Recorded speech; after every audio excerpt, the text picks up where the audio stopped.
On one of Paris's most elegant avenues, Avenue Montaigne, stands a theater unlike any other in the city. With clean lines, classical themes, and reinforced concrete bones, the Théâtre des Champs-Élysées was a quiet revolution. Completed in 1913, this building marked the arrival of architectural modernism in France, not through rejection of history, but through a new clarity of form, material, and purpose. At the dawn of the 20th century, Paris was the capital of culture, sophistication, and style. The Beaux-Arts tradition still dominated the architectural landscape, with opulent ornamentation, classical columns, and symmetrical compositions.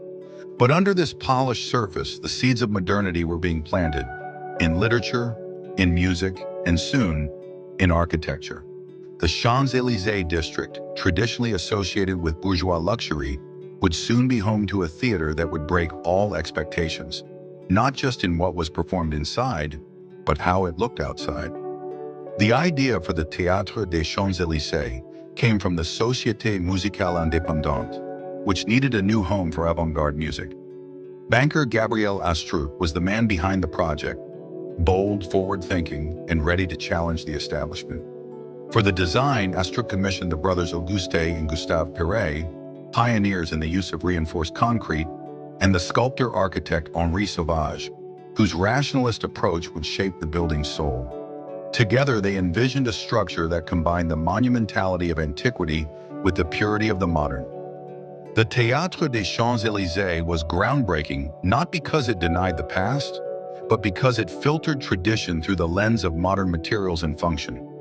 Reinforced concrete as expression. For the first time in Paris, a major cultural building was constructed almost entirely in reinforced concrete. This allowed large spans, thin walls, and monumental geometry without stone. Classicism in modern dress. While the layout follows classical principles, symmetry, axial progression, the ornamentation is restrained, geometric, and stylized. Reliefs by Antoine Bourdelle and murals by Maurice Denis and Edouard Vuillard evoke myth, not opulence. Function-driven design. The layout, auditorium, foyers, stage, is rational and efficient. Acoustics were prioritized. The use of balconies and stairs followed the movement of people, not compositional symmetry. A Gesamtkunstwerk. Like Gaudi or Wagner, the Perret saw architecture as a total work of art. Every chair, every sconce, every line spoke the same language. Completed in 1913, the Théâtre des Champs-Élysées stood like no other theater in Paris. Its smooth white facade, rhythmic pilasters, and low-relief sculpture created an impression of timeless elegance, but also unsettling modernity. Exterior simplicity. The facade is symmetrical, yet almost abstract. Its lack of heavy ornament shocked the Parisian elite. It was pure volume, punctuated by art. The auditorium. Inside, the oval-shaped hall offered clear sightlines and acoustics, designed for the new music of Debussy, Stravinsky, and Ravel. Art and architecture unified. From the stained glass windows to the sculpted frieze of Apollo and the Muses, every detail was part of the narrative. Music, myth, and modernity. The Théâtre des Champs-Élysées became a stage for innovation.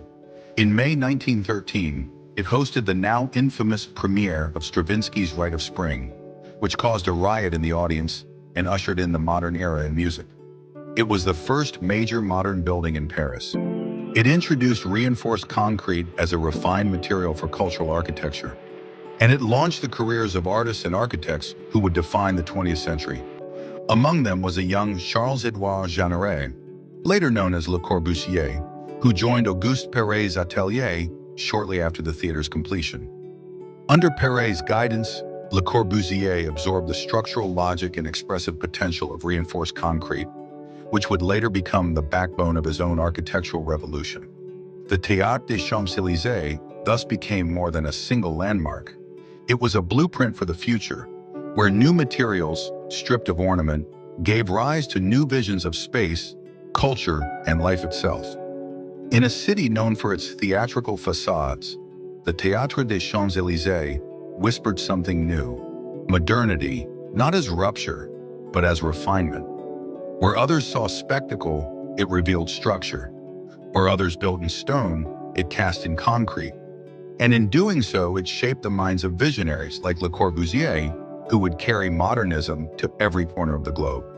If this journey into Paris's most quietly radical theater inspired you, subscribe to Space Shape and Scale for more cinematic stories of architecture's turning points, visionary design, and the places where culture changed shape.